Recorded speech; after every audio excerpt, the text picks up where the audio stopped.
Jejak di Balik Kabut. Audiobook novel silat. Cerita, Esa Mintarja. Bab 37. Kening Kitumenggung nampak berkerut. Namun kemudian ia pun berkata, "Untuk sementara aku percaya. Tetapi jika kau berbohong, aku tidak akan memaafkanmu." Aku berkata sebenarnya, Ayah. Jika ayah tidak percaya, ayah dapat bertanya kepada Pangeran Benawa atau kepada guru atau kepada Kiwas kita. Kitumenggung termenung sejenak. Ia mengenal Ki Panengah yang diserahi untuk menangani anak-anak para prajurit dan pejabat-pejabat istana yang lain. Ia pun telah mengirimkan paksi kepadanya. Tetapi sudah setahun lebih paksi meninggalkan perguruannya untuk mencari cincin yang hilang itu. Tetapi Ki Panengah itu pun telah pergi untuk waktu yang hampir sama, berkata Kitumenggung di dalam hatinya. Paksi masih duduk di hadapan ayahnya dengan kepala tunduk. Untuk beberapa saat keduanya saling berdiam diri. Baru kemudian Kitumenggung itu pun bertanya, "Kau tadi pergi kemana?" "Juga menemui guru, ayah. Guru sedang mempersiapkan sanggar dan kelengkapan lainnya, karena guru akan mulai beberapa hari lagi, di permulaan bulan depan ini." Kitumenggung tidak menyahut. Hanya dahinya sajalah yang berkerut. Selama guru pergi, perguruan itu dipimpin oleh Paman Windu. Tetapi agaknya wibawa Paman Windu kurang memadai untuk memimpin perguruan itu selama guru pergi. Kitumenggung tidak menghiraukannya lagi. Katanya, "Pergilah. Lain kali kau tidak usah membual tentang kepemimpinan Pajang masa mendatang. Kau tidak usah berbicara yang kau tidak mengetahuinya. Aku hanya menirukan guru. Gurumu pun tidak tahu apa-apa. Ia hanya tahu tentang padepokannya. Tentang murid-muridnya dalam olah kanuragan dan tentang dirinya sendiri." Paksi tidak menjawab lagi. Tetapi kemudian ia pun bangkit sambil berkata, "Aku akan pergi ke belakang, ayah." Ayahnya sama sekali tidak menghiraukannya. Kitumenggung itu justru memandang ke kejauhan. Memandangi dedaunan yang berkilat-kilat ditimpa cahaya matahari. Untuk beberapa lama ayah Paksi itu masih duduk di peringgitan. Ia membenarkan pesan Harya Wisaka, bahwa ia harus berhati-hati terhadap Paksi. Nampaknya guru Paksi mulai berbicara tentang beberapa kemungkinan yang dapat terjadi di Pajang. Tetapi Kitumenggung tidak dapat menuduhnya dengan serta-merta. Ia harus mempunyai bukti yang cukup, atau setidak-tidaknya sesuatu yang pantas untuk dicurigai. Karena itu, maka Kitumenggung masih harus menunggui satu kesempatan untuk bertindak terhadap Paksi. Tujuan akhir Kitumenggung adalah menyingkirkan Paksi dari rumah itu, atau jika mungkin menemukan bukti bahwa Paksi telah melakukan suatu tindakan yang bertentangan dengan paugeran. Namun dalam pada itu, ternyata Pangeran Benawa menanggapi niat Ki Panengah itu untuk menertibkan perguruannya dengan sungguh-sungguh. Karena itu, maka Pangeran Benawa pun telah menghubungi ayahandanya. Pangeran Benawa ingin segala-galanya selesai sebelum Ki Panengah mulai kegiatannya kembali setelah untuk setahun lamanya ia meninggalkan perguruannya itu. Ki Panengah sendiri terkejut ketika Pangeran Benawa itu pada satu hari berkata kepadanya, "Aku sudah melakukan semua usaha yang aku anggap akan berarti bagi perguruan ini. Karena itu, aku berharap bahwa dalam beberapa hari lagi, Ayahanda Sultan akan dapat memberikan kekancingan baru bagi perguruan ini serta menggugurkan kekancingan yang lama." "Kami tidak tergesa-gesa Pangeran. Jika di permulaan bulan depan kami harus memulainya lagi, maka segala sesuatunya telah bersiap." Ki Panengah dapat membayangkan sesuatu yang lebih berarti dari rencana Ki Panengah itu. "Maksud Pangeran?" "Bersiap-siap sajalah, Ki Panengah."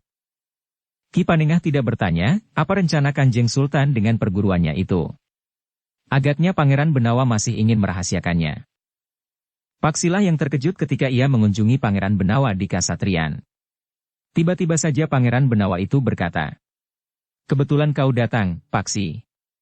Ayahanda ingin mendapat keterangan langsung dari orang-orang yang berkepentingan dengan perguruan itu. Maksud Ayahanda, dengan demikian maka pendapatku itu akan mendapat dukungan langsung dari tubuh perguruan itu sendiri." "Jadi, maksud Pangeran?" "Aku ingin mengajakmu menghadap Ayahanda." "Hamba?" "Ya." "Kapan hamba harus ikut menghadap?" "Sekarang." "Sekarang?" "Hamba tidak bersiap untuk menghadap Kanjeng Sultan." Mungkin pakaian hamba tidak pantas atau mungkin kekurangan-kekurangan lain sehingga hamba tidak sepantasnya menghadap sekarang. Jika kau merasa dirimu pantas menghadapku, maka kau tentu juga merasa pantas menghadap ayahanda. Paksi termangu-mangu sejenak. Sulit baginya untuk menjawab. Jika ia salah ucap, maka Pangeran Benawa akan dapat tersinggung karenanya. Karena itu, maka Paksi pun kemudian berkata, segala sesuatunya terserah kepada Pangeran. Sebenarnya lah, seperti apa yang direncanakan, Pangeran Benawa telah mengajak Paksi untuk menghadap. Meskipun bukan saatnya, namun Pangeran Benawa berhasil mendapatkan kesempatan itu. Ketika Pangeran Benawa mengajak Paksi memasuki salah satu ruangan di serambi kanan Istana Pajang, maka ia melihat ayahnya duduk seorang diri. Namun Pangeran Benawa masih sempat melihat dua orang perempuan memasuki ruangan sebelah.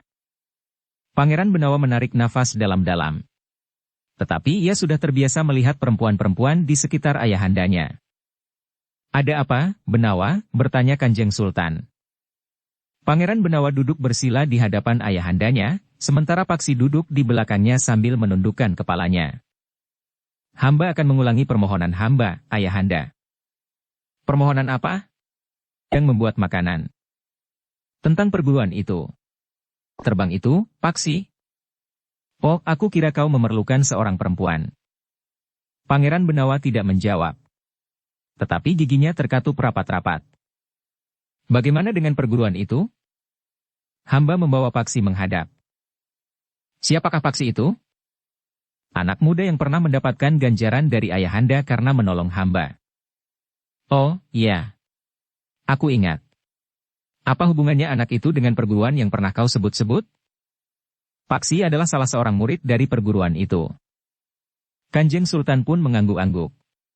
Namun kemudian Kanjeng Sultan itu pun berkata, ceritakanlah keadaan yang sebenarnya dari perguruanmu itu, Paksi.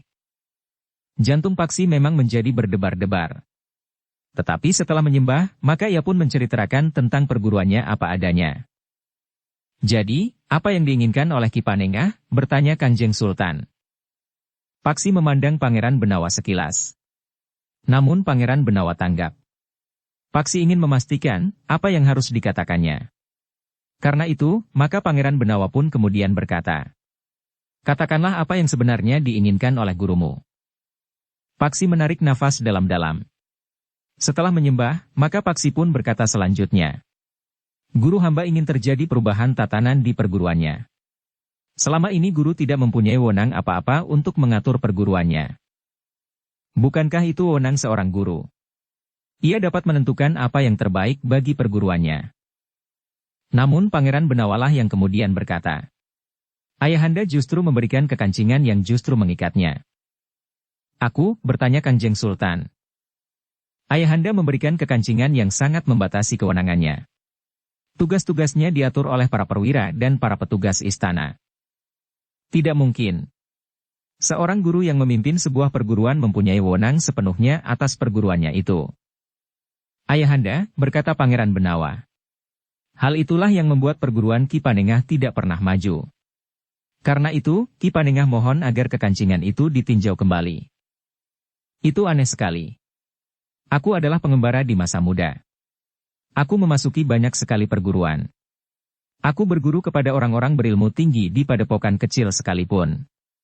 Tetapi para pemimpin perguruan itu mempunyai wewenang sepenuhnya. Itulah anehnya, ayahanda. Baiklah, besok hamba akan menghadap lagi sambil membawa kekancingan itu. Perintahkan kepada siapapun untuk mengambil kekancingan itu. Aku menunggu di sini. Ketika Pangeran Benawa berpaling kepada Paksi, maka Paksi pun berkata, hamba akan mengambilnya Pangeran. Bawa kudaku, agar lebih cepat. Kepada siapa hamba harus mengatakannya, bahwa hamba telah mendapat palilah Pangeran? Kepada pekatik itu. Bukankah ia tahu bahwa kau juga pernah meminjam kudaku? Katakan, bahwa aku sedang menghadap ayahanda. Kau pun harus segera kembali menghadap. Hamba mohon diri, Pangeran. Ampun, Kanjeng Sultan. Pergilah, desis Kanjeng Sultan. Sejenak kemudian, Paksi pun meninggalkan serambi kanan dan langsung pergi ke kasatrian. Ia pun segera menemui pekatik kuda yang pernah dikenalnya. Paksi memang tidak mendapat kesulitan untuk meminjam seekor kuda, sehingga sejenak kemudian Paksi pun telah menuntun kuda itu keluar regol kasatrian. Memang ada beberapa pertanyaan dari para prajurit yang bertugas di regol kasatrian. Tetapi ada di antara mereka yang sudah mengenalnya sehingga membiarkan Paksi lewat sambil membawa seekor kuda. Anak laki-laki Ki Tumenggung Sarpabiwada, berkata salah seorang di antara para prajurit itu. Yang lain menyambung. Yang pernah mendapat ganjaran dari Kanjeng Sultan. Sedangkan yang lain lagi berkata. Juga seekor kuda dari Pangeran Benawa. Kenapa ia masih meminjam kuda Pangeran Benawa sekarang? Bertanya seorang prajurit yang belum mengenal Paksi. Bukankah kau dengar, bahwa anak muda itu menurut pengakuannya diutus oleh Pangeran Benawa? Prajurit itu mengangguk-angguk, sementara Paksi pun telah melarikan kudanya menuju ke rumah gurunya. Gurunya menarik nafas dalam-dalam. Katanya, ternyata aku sudah terlalu lamban bagi Pangeran Benawa. Aku heran, segala sesuatunya tidak harus ditangani segera. Pangeran Benawa agaknya ingin persoalan ini segera selesai dengan tuntas. Ya. Itulah sebabnya aku merasa terlalu lamban bagi Pangeran Benawa. Tetapi aku akan mencoba untuk mengikuti irama gerak pangeran itu. Sejenak kemudian Paksi telah melarikan kudanya kembali ke istana. Dituntunnya kudanya lewat regol kepatihan pula. Begitu cepat kembali, sapa seorang prajurit. Ya, Kisanak. Hanya sekedar menyampaikan sedikit pesan Pangeran Benawa. Prajurit itu mengangguk-angguk. Setelah mengembalikan kuda yang dipinjamnya, maka dengan cepat Paksi kembali ke istana. Seorang prajurit telah mengantarkannya memasuki Serambi. Pangeran Benawa memang masih berada di Serambi. Bahkan Kanjeng Sultan pun masih duduk di Serambi pula. Paksi pun kemudian menyerahkan surat kekancingan itu kepada Pangeran Benawa yang meneruskannya kepada Kanjeng Sultan. Kanjeng Sultan mengangguk-angguk. Katanya, ya. Ini surat kekancingan resmi. Aku juga sudah membubuhkan pertanda. Sayang, waktu itu aku tidak begitu memperhatikan isinya, sehingga isi kekancingan ini memang telah sangat membatasi kebebasan Ki Panengah. Para perwira dan pejabat yang mengirimkan anaknya ke perguruan itu justru mempunyai banyak wewenang untuk menentukan arah dari perguruan itu. Baiklah, Benawa, berkata Kanjeng Sultan pula. Aku akan membuat kekancingan yang baru. Aku akan berbicara dengan beberapa orang yang mempunyai pandangan jauh ke depan dari sebuah perguruan. Bukankah ayahanda sendiri mengenal banyak sekali perguruan di masa muda? Tetapi tatanan kehidupan ini bergerak, Benawa. Aku harus menyadari itu. Sementara ini aku seakan-akan telah terpisah dari derap langkah beberapa perguruan terbaik di Pajang. Tetapi jika ayahanda minta pendapat para perwira dan pejabat yang anaknya berguru pada Ki Panengah, maka persoalannya akan kembali lagi seperti semula. Aku mengerti. Atas Kakang Paksi? Jika saja ayahanda memperbincangkannya dengan Ki Gede Pemanahan. Baik. Aku akan berbicara dengan Kakang Pemanahan. Baiklah, hamba berdua mohon diri sekarang. Terima kasih atas perkenan ayahanda. Mudah-mudahan segala sesuatunya lekas selesai sehingga Ki Panengah dapat segera mulai. Kanjeng Sultan tersenyum. Katanya, jika kau merasa terlalu lama, kau dapat memperingatkan aku, Benawa. Hamba, ayahanda. Demikianlah, maka Pangeran Benawa dan Paksi pun segera meninggalkan serambi istana. Paksi tidak langsung pulang. Tetapi ia singgah beberapa lama di Kasatrian. Namun setiap kali, seorang abdi yang bekerja di Kasatrian yang juga menjadi pengikut Harya Wisaka, selalu mengawasinya dan kemudian melaporkannya kepada Harya Wisaka. Dengan sedikit upah, abdi itu melakukan tugas itu dengan bersungguh-sungguh. Karena itulah, maka Ki Tumenggung Sarpabiwada yang harus menjawab pertanyaan-pertanyaan Harya Wisaka, di malam hari telah memanggil Paksi. Apa yang kau lakukan di Kasatrian tadi, Paksi? Paksi mengerutkan dahinya. Hampir saja ia bertanya, dari mana ayahnya mengetahuinya bahwa ia berada di Kasatrian. Namun niatnya itu diurungkannya. Apa yang kau lakukan di Kasatrian itu, desak ayahnya. Paksi tidak ingin berkata terus terang bahwa bersama Pangeran Benawa ia menghadap Kanjeng Sultan untuk membicarakan masalah perguruannya. Ayahnya termasuk salah seorang perwira yang ikut mengatur perguruan itu, sehingga jika ayahnya mengetahuinya, maka bersama kawan-kawannya, ia tentu akan berusaha menggagalkan perubahan yang sedang direncanakan itu. Karena itu, maka Paksi pun menjawab. Pangeran Benawa tengah memamerkan kuda-kudanya kepadaku, ayah. Aku telah dimintanya untuk mencoba kudanya yang terbaru. Kau tahu apa tentang kuda? Ayahnya justru membentaknya. Aku sudah mengatakan kepada Pangeran Benawa bahwa aku tidak tahu apa-apa tentang kuda. Tetapi Pangeran Benawa agaknya memang ingin memamerkannya kudanya itu. Kau tentu berbohong. Kenapa aku berbohong? Jika ternyata kau berbohong, maka kau akan menyesal. Paksi termangu-mangu sejenak. Ayahnya memang sering mengancamnya. Tetapi ancaman ayahnya kali ini membuatnya berdebar-debar. Namun Paksi sama sekali tidak berniat untuk mengendorkan usahanya. Ia masih selalu datang kepada gurunya dan sekali-sekali ke Kasatriyan. Namun setiap kali ia datang ke Kasatriyan, ayahnya selalu bertanya kepadanya. Tetapi Paksi tidak sebodoh dugaan ayahnya. Kenyataan bahwa ayahnya setiap kali mengetahuinya bahwa ia berada di Kasatriyan telah membuatnya curiga. Bahkan kemudian Paksi pun telah menyampaikannya kepada Pangeran Benawa. Jangan hiraukan. Tentu ada salah seorang abdi di sini yang berhubungan dengan ayahmu. Mungkin sekali, Pangeran. Aku akan segera menemukan orang itu. Lebih banyak abdiku yang setia daripada mereka yang bersedia diupah orang untuk maksud-maksud tertentu. Hamba, Pangeran. Hanya berhenti sama sekali. Nah, untuk mengamankan jawabmu kepada ayahmu, bawalah seekor kudaku pulang. Maksud Pangeran? Kau datang di Kasatriyan karena aku memamerkan kuda-kudaku kepadamu. Bukankah begitu? Paksi tersenyum. Ia tahu benar maksud Pangeran Benawa yang sudah dikenalnya dengan baik sifat-sifatnya di sepanjang pengembaraan mereka. Ketika Paksi kemudian pulang, maka ia pun telah membawa seekor kuda yang tegar seperti kuda yang pernah diberikan oleh Pangeran Benawa kepadanya. Demikian Paksi memasuki halaman dengan kuda hitam yang tegar itu, maka adik laki-lakinya telah berlari-lari menyongsongnya. Kakang mendapat ganjaran lagi, bertanya adik laki-lakinya itu. Tidak, jawab Paksi sambil tersenyum. Pangeran Benawa memamerkan kuda ini kepadaku. Aku dimintanya untuk mencobanya. Besok kuda ini harus aku kembalikan ke istana. Bagus sekali, Kakang, berkata adiknya.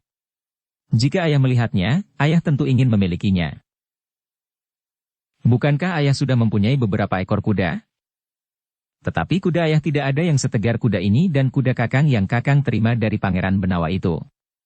Bahkan ayah pernah berkata kepadaku, mungkin di luar sadarnya, bahwa ayah ingin menukar kudamu itu dengan salah satu kuda ayah. Paksi tertawa pendek. Katanya, kuda itu adalah kuda ganjaran. Jika ayah ingin mempergunakannya, aku tidak berkeberatan. Tetapi tidak untuk ditukar. Jika pada suatu hari Pangeran Benawa bertanya, kuda itu masih tetap ada padaku. Adik laki-laki Paksi itu mengangguk-angguk. Katanya, ya. Jika kuda itu bukan ganjaran, dapat saja Kakang menjualnya. Paksi masih saja tertawa. Sambil menepuk bahu adiknya ia pun berkata, kau ingin berkeliling kota dengan kudaku? Kuda Kakang yang tegar itu? Ya. Lalu Kakang? Aku dengan kuda hitam ini. Ayahanda karena menolong hamba. Sekarang? Paksi justru menjadi ragu-ragu. Hampir berbisik ia pun bertanya. Ayah ada di rumah? Tidak. Ayah belum pulang sejak pagi tadi. Paksi menarik nafas dalam-dalam. Katanya. Nah, kau minta izin kepada ibu. Adik laki-laki Paksi itu pun kemudian telah minta izin kepada ibunya untuk bersama-sama dengan Paksi berkuda berkeliling kota. Aku ingin memenuhi permintaan Pangeran Benawa untuk mencoba kuda hitamnya itu, ibu. Tetapi jangan terlalu lama. Nanti ayahmu mencarimu. Keduanya pun kemudian telah meninggalkan halaman rumahnya. Keduanya berputar-putar di jalan-jalan kota beberapa lama. Kawan-kawan Paksi yang bertemu di jalan, terheran-heran melihat kuda Paksi yang besar dan tegar itu. Adik laki-laki Paksi pun merasa bangga duduk di atas kuda yang besar dan tegar itu. Meskipun itu kuda kakaknya. Aku juga ingin mempunyai kuda sendiri, berkata adik laki-laki Paksi itu. Paksi tersenyum. katanya. Pada suatu saat ayah tentu akan memberimu seekor kuda yang baik. Tetapi kau tidak boleh tergesa-gesa. Jika kau selalu mendesaknya, ayah justru akan dapat menjadi kecewa terhadapmu. Adik laki-laki Paksi itu mengangguk-angguk. Ketika keduanya pulang, ayah Paksi sudah berada di rumah. Demikian ia melihat Paksi datang bersama adik laki-lakinya, maka ayahnya itu pun turun dari tangga pendapa sambil bertanya. Kemana saja kalian berdua? Hanya berkeliling kota saja, ayah. Seperti kemarin, Pangeran Benawa minta aku mencoba kudanya lagi. Meskipun aku mengatakan bahwa aku tidak dapat menilai seekor kuda, tetapi aku dipaksanya untuk membawa seekor kudanya yang termasuk baru. Ayahnya itu ternyata tidak dengan serta-merta marah kepadanya. Bahkan ayahnya itu nampaknya tertarik kepada kuda yang berwarna hitam itu. Dia luskan kepala kuda itu sambil berdesis. Kuda yang sangat bagus. Iya, ayah, sahut Paksi. Kenapa tidak kau kembalikan ke Kasatriyan? Pangeran Benawa memerintahkan untuk membawa barang semalam. Besok aku harus memberikan pendapatku tentang kuda ini. Ayahnya mengangguk-angguk. Namun ia tidak bertanya lagi. Paksi pun kemudian membawa kuda hitam itu ke kandang sebagaimana adiknya telah membawa kudanya. Setelah kedua ekor kuda itu dimasukkan ke dalam kandang, maka Paksi dan adik laki-lakinya pun masuk ke serambi. Dengan nada berat adiknya pun berkata, seharusnya ayah sudah memberikan seekor kuda kepadaku. Paksi tersenyum. Katanya, bukankah sama saja bagimu? Apakah kuda itu diberikan kepadamu atau tidak, tetapi kau akan dapat memakainya. Tentu saja harus seizin ayah. Nah, itu bedanya. Jika kuda itu sudah diberikan kepadaku, setiap kali aku tidak perlu minta izin. Kau memang harus minta izin.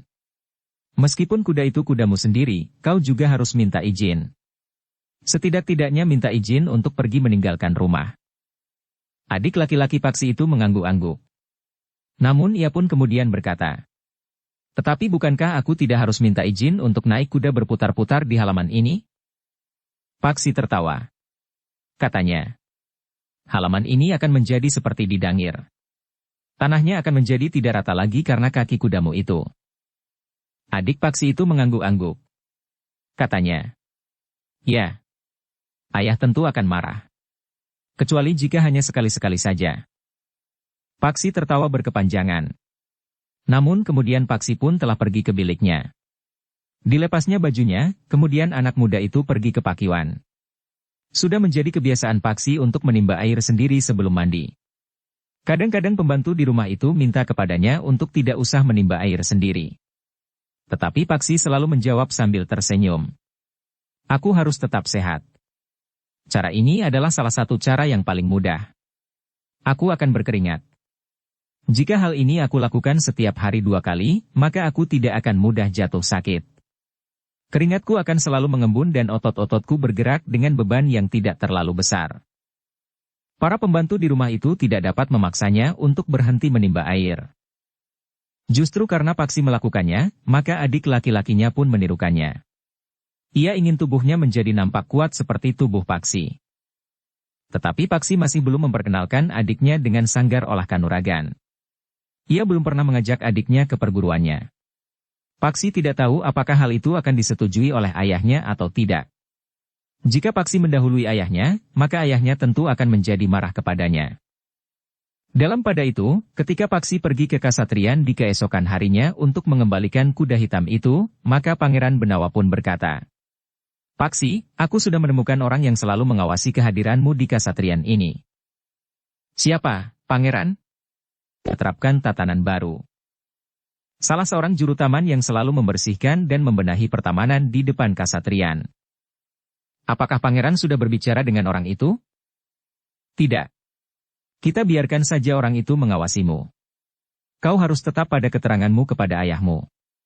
Kau datang karena kuda-kudaku. Paksi pun tersenyum. Sambil mengangguk hormat ia pun berkata, hamba, Pangeran. Tetapi yang perlu kau ketahui, juru taman itu tidak bekerja bagi ayahmu. Paksi mengerutkan dahinya. Dengan ragu-ragu ia pun bertanya. Jadi? Ia bekerja bagi Harya Wisaka. Orangku yang mengikutinya melihatnya berhubungan dengan Harya Wisaka. Jika demikian, atas Kakang Paksi? Ya. Ayahmu memang selalu berhubungan dengan Harya Wisaka. Paksi menarik nafas dalam-dalam. Katanya. Apakah yang sebaiknya hamba lakukan, Pangeran? Untuk sementara, kau tidak usah berbuat apa-apa. Kau amati saja, apa yang dilakukan oleh ayahmu.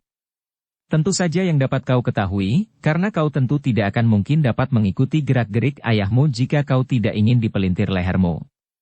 Jika kau dapat mempertahankan diri, ayahmu tentu tidak akan dapat melakukannya. Tetapi kau tentu tidak akan melawan ayahmu, sehingga kau akan membiarkan lehermu berkisar separuh putaran. Paksi mengerutkan dahinya.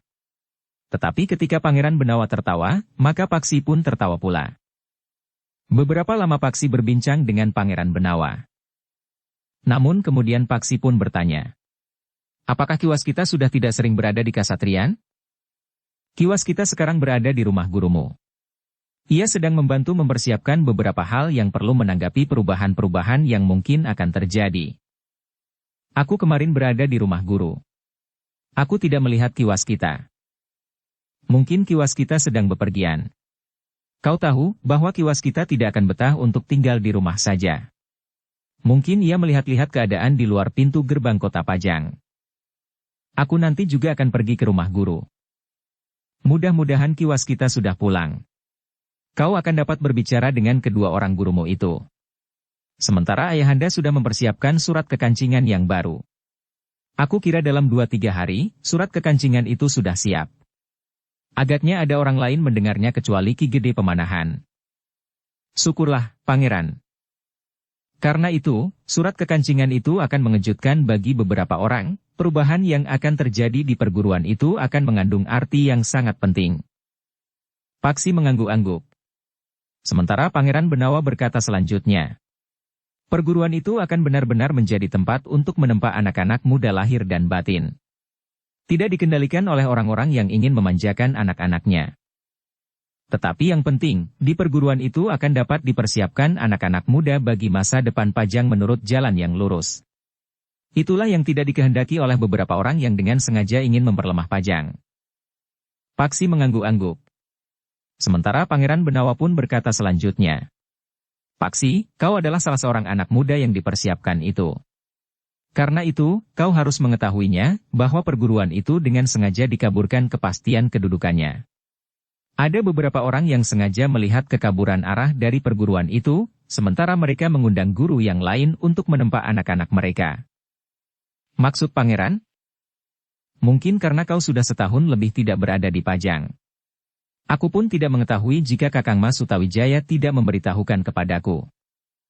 Apa yang sudah terjadi? Beberapa orang dengan sengaja membuat perguruan itu tidak berarti. Dengan demikian, maka anak-anak muda yang berguru kepada Ki Panengah pun tidak akan mendapatkan apa-apa. Orang-orang itu, menurut gelar lahiriahnya, juga mengirimkan anak-anak mereka.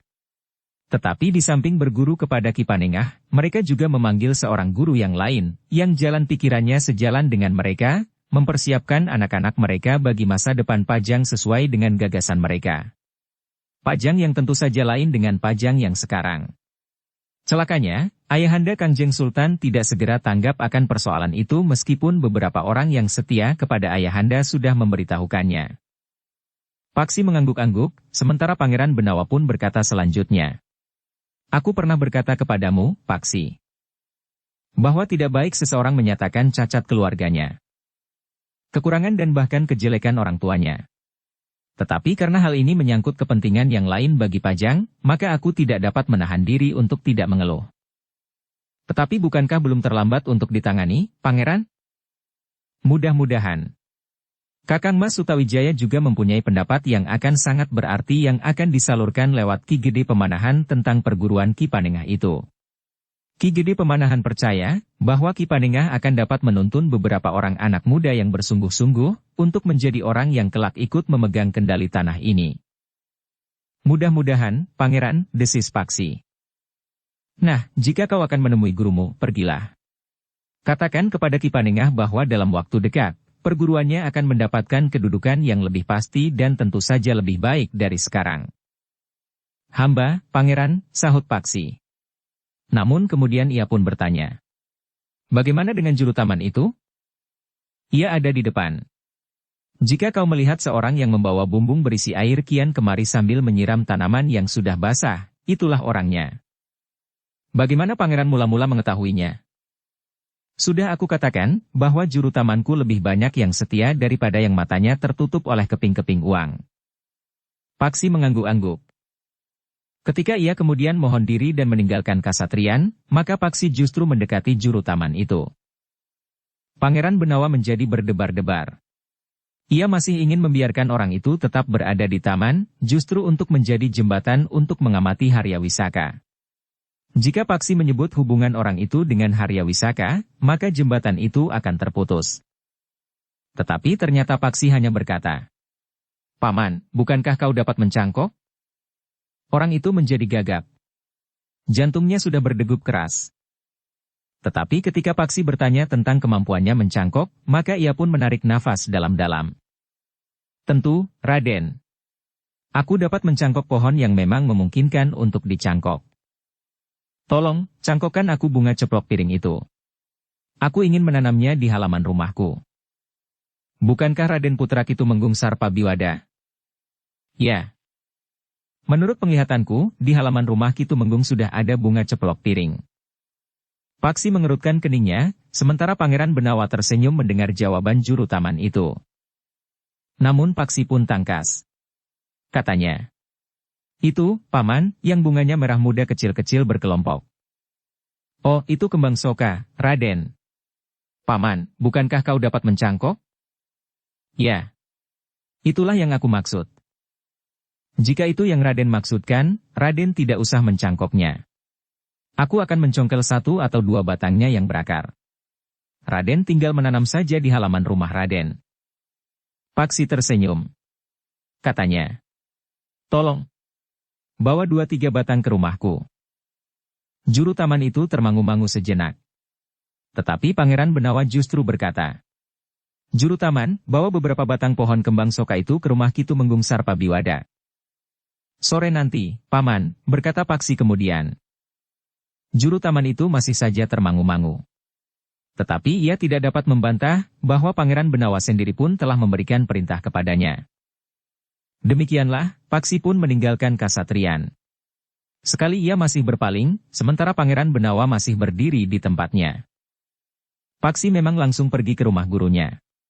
Seperti yang dikatakan oleh Pangeran Benawa, bahwa Ki Marta Brewok memang berada di rumah gurunya itu. "Kami sudah mempersiapkan segala sesuatunya," berkata Ki Panengah. "Meskipun tempat ini masih belum pantas dan bahkan tidak memenuhi syarat untuk disebut sebuah padepokan, tetapi tempat ini akan dapat kami pergunakan untuk merintisnya. Sebuah padepokan memerlukan tempat yang luas. Bukan saja untuk mendirikan bangunan di atasnya, tetapi untuk menyangga kehidupan padepokan itu harus tersedia tanah persawahan atau pategalan atau semacamnya." "Lambat laun, Guru," desis Paksi. "Dalam 2 atau 3 hari ini, akan ada perubahan kedudukan perguruan ini. Setelah hal itu jelas, maka guru akan dapat menentukan langkah-langkah yang memadai." Ki Panengah mengangguk-angguk. Katanya, "Kita harus mengucapkan terima kasih yang sebesar-besarnya kepada Pangeran Benawa yang telah banyak membantu kita." "Juga Raden Sutawijaya," desis Paksi. "Ya. Tentu," sahut Ki Panengah. Sementara itu, Ki Marta Brewok pun berkata, "Jika saatnya tiba, maka kau pun harus segera mematangkan ilmumu, Paksi. Nampaknya di Pajang, keadaan tidak kalah berbahayanya dengan daerah pengembaraanmu itu." "Iya, Ki Marta. Mudah-mudahan segalanya segera selesai." Demikian, beberapa saat kemudian Paksi pun telah minta diri untuk pulang. Jika ia terlalu lama pergi, ayahnya akan selalu bertanya kemana saja ia pergi hari itu. Ketika Paksi sampai di rumah, ternyata ayahnya masih belum pulang. Karena itu, maka Paksi merasa bebas dari berbagai macam pertanyaan yang kadang-kadang sulit untuk dijawab. Baru beberapa saat kemudian, terdengar derap kaki kuda ayahnya memasuki regol halaman. Menjelang sore hari, seperti biasanya, ayahnya duduk di peringgitan sambil minum minuman hangat. Sementara itu Paksi sengaja berada di longkangan bersama kedua adiknya. Ketiganya sibuk menyiangi pohon-pohon bunga yang ada di longkangan. Adiknya laki-laki mengambil air di dalam bumbung dari sumur. Kemudian dituangkannya di sebuah pengaron kecil. Dari pengaron itu adiknya perempuan menyirami tanaman yang baru saja didangir. Pada saat itulah, Paksi mendengar ayahnya berbicara di halaman depan. Dengan serta-merta Paksi pun telah mengeterapkan Aji Sabta Pangrungu untuk mendengarkan pembicaraan ayahnya dengan seseorang di halaman. Untuk apa kau datang kemari? Bukankah kau salah seorang pesuruh Arya Wisaka yang pernah menemui aku di alun-alun? Ya, Ki Tumenggung. Tetapi aku datang tidak atas perintah Arya Wisaka. Jadi perintah siapa? Tanya kawannya yang lain. Raden Paksi. Kau akan menyesal. Paksi? Apa hubunganmu dengan Paksi? Aku adalah abdi juru taman di Kasatrian. Aku sudah tahu. Raden Paksi minta aku membawa beberapa batang pohon bunga soka atas izin Pangeran Benawa. Bahkan Pangeran Benawa juga memerintahkan aku untuk membawa batang kembang soka ini kemari. Anak setan. Jadi begitu dekatkah hubungan Paksi dengan Pangeran Benawa? Ya. Bukankah Arya Wisaka pernah memerintahkan aku untuk menyampaikan hal ini kepada Ki Tumenggung? Kau sampaikan sendiri kepada Paksi. Tetapi kau tidak perlu mengatakan kepadanya bahwa kau pernah mengenal aku. Baik, Ki Tumenggung. Paksi menarik nafas dalam-dalam. Sementara itu, ayahnya pun telah naik lagi ke pendapa dan kembali duduk di peringgitan tanpa memberitahu kepada Paksi. Juru taman itulah yang kemudian pergi ke pintu seketeng. Mengetuk pintu perlahan-lahan karena ia sudah mendengar seorang berada di seketeng. Paksilah yang menjenguk pintu seketeng, karena ia tahu bahwa juru taman itulah yang datang. Oh, kau, sapa Paksi. Kau bawa batang kembang soka itu? Ya, Raden. Aku membawa beberapa batang. Bagus, terima kasih, berkata Paksi sambil memungut beberapa keping uang dari kantong ikat pinggangnya dan diberikannya kepada juru taman itu. Juru taman itu terkejut. Ternyata Paksi memberinya uang lebih banyak dari Arya Wisaka setiap kali ia melakukan tugasnya yang jauh lebih berbahaya dari sekedar membawa beberapa batang pohon kembang soka. Sejenak juru taman itu justru berdiri termangu-mangu. Namun Paksi pun kemudian berkata, "Ambillah." Kenapa? Banyak sekali, Raden, desis juru taman itu. Paksi tertawa. Katanya, tidak cukup banyak. Tetapi uangku hanya itu. Ini sudah sangat banyak, Raden. Aku mengucapkan terima kasih. Sudahlah. Bukankah kau harus kembali ke Kasatrian? Iya, Raden. Sembahku bagi Pangeran Benawa. Pangeran Benawa tadi sedang pergi, Raden. Sendiri? Tidak. Bersama Raden Sutawijaya. Kemana? Aku tidak tahu, Raden. Tetapi bukankah nanti Pangeran Benawa itu pulang ke Kasatrian? Tentu, Raden. Dengan cincin itu pula. Nah, sampaikan sembahku. Baik, Raden. Juru taman itu pun telah meletakkan seikat batang kembang soka di uger-uger pintu seketeng. Kemudian mengangguk hormat sambil mohon diri. Ampun, Raden. Aku mohon diri. Juru taman itu pun kemudian telah meninggalkan pintu seketeng.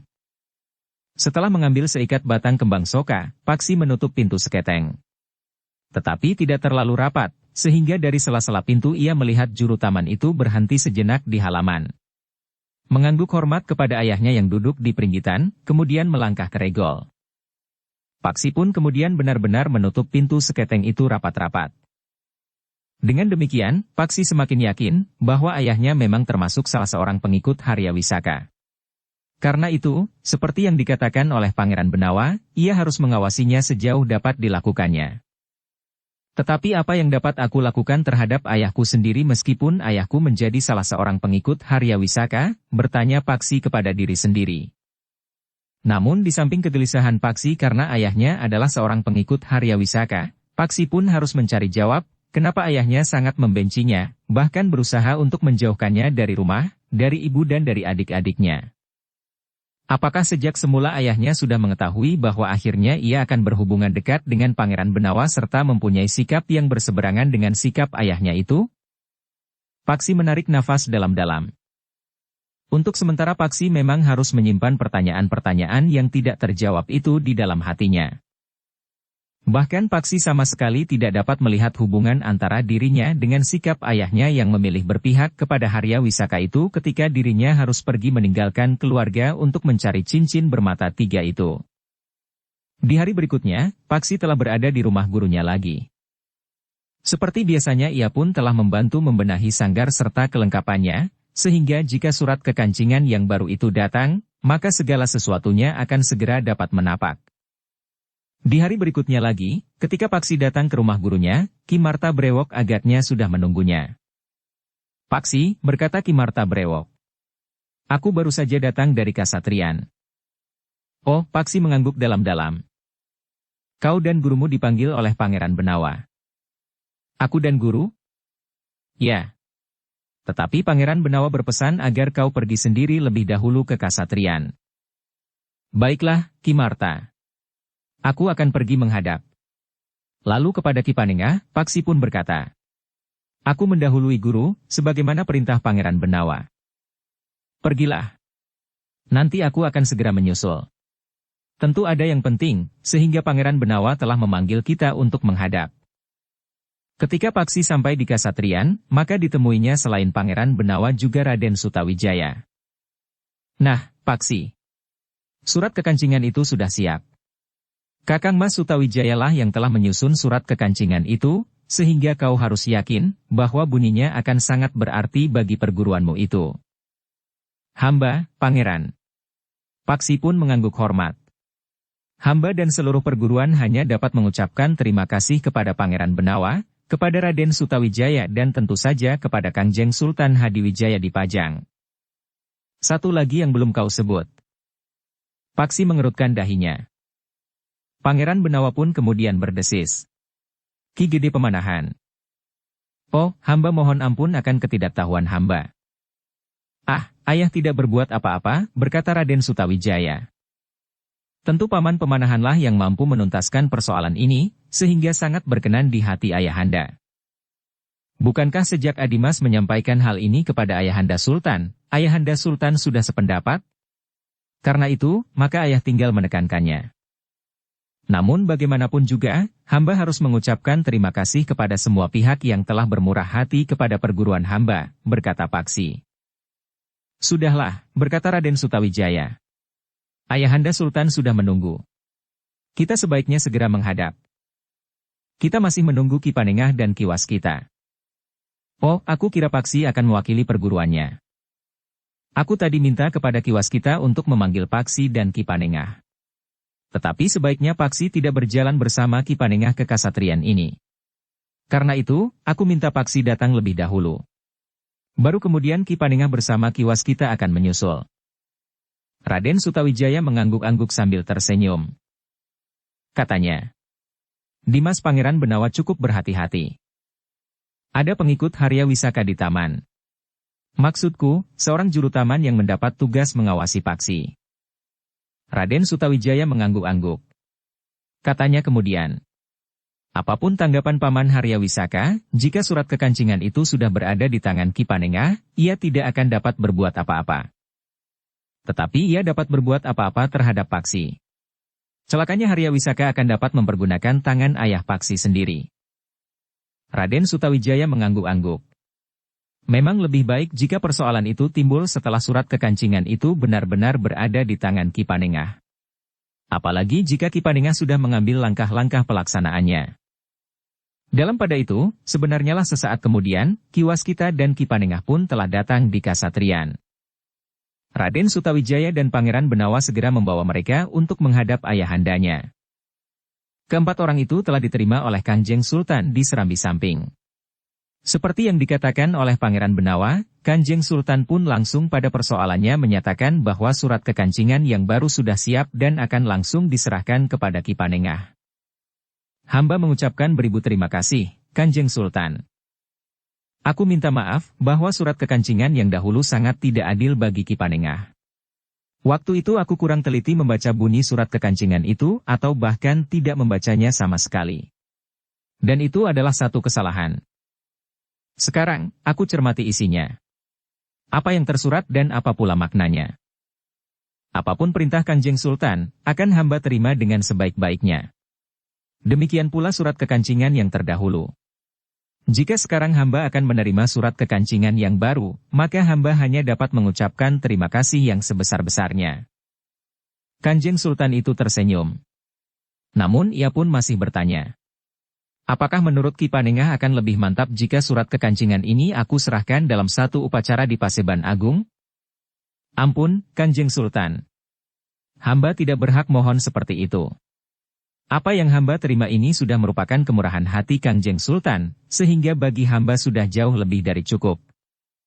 Jika demikian, dalam Paseban Agung mendatang, biarlah isi surat kekancingan itu dibacakan, agar semua pemimpin di Pajang mengetahuinya, terutama yang mengirimkan anak-anaknya untuk berguru kepada Ki Panengah. Hamba hanya dapat mengucapkan terima kasih sekali lagi, Kanjeng Sultan. Nah, inilah surat kekancingan itu, Ki Panengah. Ki Panengah pun menyembah sambil menundukkan kepalanya dalam-dalam. Kemudian bergeser mendekati Kanjeng Sultan sambil berjongkok. Tangan Ki Panengah memang menjadi gemetar ketika ia menerima surat kekancingan itu. Sementara itu Kanjeng Sultan pun berkata, "Bacalah. Jika ada yang kurang sesuai dengan pikiranmu, katakan. Aku tidak akan berkeberatan untuk merubahnya. Hamba, Kanjeng Sultan, sembah Ki Panengah." Dengan tangan yang masih gemetar, Ki Panengah itu pun telah membaca surat kekancingan yang baru saja diterimanya itu.